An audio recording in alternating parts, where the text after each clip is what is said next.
Coba kita bayangkan bumi ini seperti sebuah kanvas raksasa. Selama miliaran tahun, ada dua seniman perkasa yang tidak pernah berhenti memahat dan juga membentuknya. Nah, kali ini kita akan sama-sama mengungkap siapa sih mereka dan bagaimana karya mereka itu menciptakan dunia yang kita tinggali sekarang.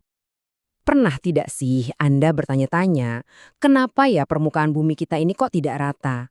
Mengapa ada puncak gunung yang tinggi sekali yang seolah-olah menusuk langit, dan di sisi lain ada palung laut yang begitu dalam? Nah, jawabannya itu ada pada pertarungan abadi antara dua kekuatan alam yang sangat luar biasa. Baik, jadi untuk pembahasan kita kali ini, kita akan mulai dengan pengenalan dulu tentang wajah bumi kita. Lalu, kita akan menyelami lebih dalam apa itu tenaga endogen, sang pembangun dari dalam, dan tenaga eksogen, sang pengukir dari luar. Setelah itu, kita akan lihat secara spesifik dampaknya di Indonesia. Dan tentu saja, diakhiri dengan kesimpulan. Oke, mari kita mulai perjalanannya. Oke, bagian pertama. Penting untuk kita pahami dulu nih, kalau wajah bumi kita itu ternyata tidak pernah diam, tidak pernah statis. Planet kita ini terus-menerus dibentuk oleh dua kekuatan yang saling berlawanan, yang satu membangun dari dalam, dan yang satu lagi mengikis dari luar. Sekarang mari kita kenalan dengan arsitek yang pertama, tenaga endogen. Ini adalah kekuatan yang dahsyat, yang asalnya dari perut bumi. Tugas utamanya hanya satu, membangun dan menciptakan berbagai bentuk relief di permukaan planet kita. Kalau mau disederhanakan, tenaga endogen itu adalah kekuatan yang berasal dari dalam bumi dan sifatnya membangun. Coba bayangkan, tenaga inilah yang mendorong permukaan bumi ke atas, menciptakan pegunungan-pegunungan yang megah dari yang tadinya mungkin hanya dataran biasa. Nah, tenaga endogen ini punya 3 agen utama yang bekerja. Pertama ada yang namanya tektonisme, ini adalah pergerakan lempeng-lempeng bumi. Lalu yang kedua ada vulkanisme, yaitu semua aktivitas yang berhubungan dengan gunung api. Dan yang terakhir ada seisme, yang lebih kita kenal sebagai gempa bumi. Tektonisme ini bisa kita sebut sebagai arsitek utamanya planet kita loh. Coba bayangkan, lempeng-lempeng raksasa di kerak bumi itu saling bergerak, lalu bertabrakan. Ketika bertabrakan, salah satunya bisa terdorong ke atas. Nah, proses yang terjadi selama jutaan tahun inilah yang kemudian melahirkan pegunungan kolosal seperti pegunungan Himalaya. Prosesnya memang sangat lambat, tapi hasilnya luar biasa. Lanjut yang kedua, vulkanisme. Jadi ketika magma dari dalam bumi berhasil menerobos keluar ke permukaan, ia akan membentuk gunung berapi. Tapi jangan salah sangka dulu, dampaknya itu tidak selalu merusak kok.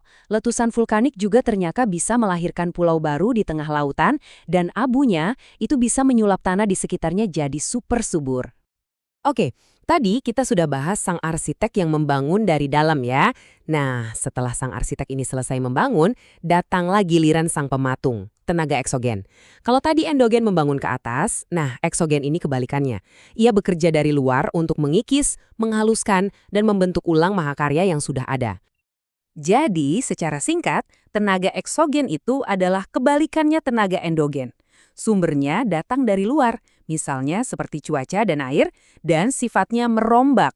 Bisa dibilang tugasnya adalah meratakan kembali apa yang sudah dibangun tinggi-tinggi oleh tenaga endogen. Lalu, siapa saja sih para pematung ini? Banyak sekali. Ada atmosfer, misalnya lewat perubahan panas dan dingin yang bisa membuat batuan jadi retak. Atau angin yang terus-menerus mengikis padang pasir. Lalu ada air, ini juga kuat sekali perannya. Mulai dari tetesan hujan, aliran sungai yang mengukir lembah, sampai deburan ombak di pantai. Dan jangan lupa, ada juga organisme. Dari akar pohon yang bisa membelah batu, sampai, ya, aktivitas kita manusia. Nah, di sini kita bisa lihat contoh nyata bagaimana tenaga eksogen bekerja seiring berjalannya waktu. Di sebelah kiri, kita punya bentang alam yang masih muda nih, dengan lembah yang curam, bentuknya seperti huruf V. Tapi coba lihat yang di kanan. Setelah jutaan tahun erosi oleh air, bentang alam itu terus terkikis dan akhirnya berubah menjadi bentang alam tua yang jauh lebih landai dengan lembah yang lebih lebar. Baik, sekarang kita akan lihat contoh nyata dari semua proses ini di rumah kita sendiri, yaitu Indonesia.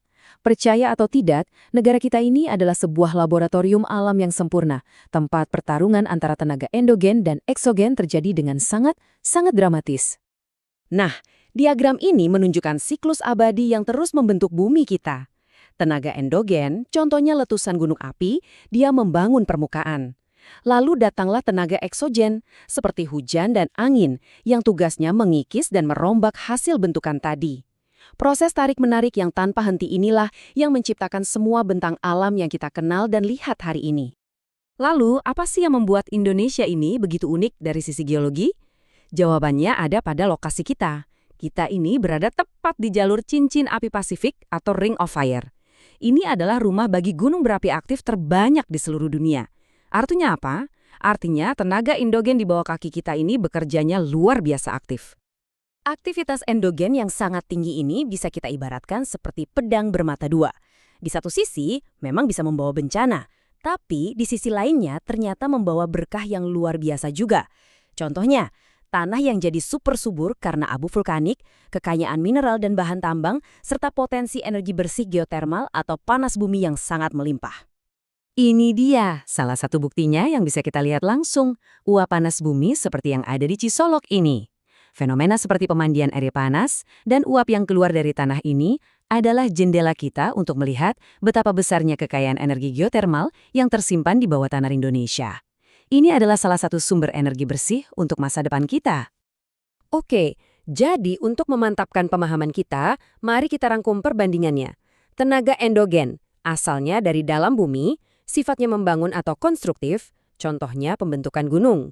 Di sisi lain, tenaga eksogen, asalnya dari luar bumi, sifatnya merombak atau destruktif, contohnya erosi yang membentuk lembah. Dua kekuatan yang kelihatannya berlawanan, tapi justru bekerja sama untuk membentuk dunia kita. Baik, kita sampai di bagian akhir. Jadi, apa kesimpulan utama dari semua ini? Kesimpulannya adalah, bumi kita bukanlah sebuah benda mati yang statis. Justru sebaliknya, bumi adalah sebuah mahakarya yang hidup, yang sangat dinamis dan terus-menerus dibentuk ulang setiap detiknya. Pada dasarnya, semua pemandangan indah yang pernah kita lihat di bumi, mulai dari puncak Gunung Everest yang tertinggi hingga Palung Mariana yang terdalam, semuanya adalah hasil dari keseimbangan dinamis ini. Sebuah tarian abadi antara kekuatan endogen yang membangun dan kekuatan eksogen yang mengukir. Dan sebagai penutup, saya ingin mengajak Anda untuk merenung sejenak. Jika tarian antara pembangunan dari dalam dan perombakan dari luar ini terus berlanjut tanpa henti, kira-kira akan seperti apa ya wajah bumi kita jutaan tahun dari sekarang? Sebuah pertanyaan menarik untuk kita pikirkan bersama. Terima kasih telah menyimak pembahasan kali ini.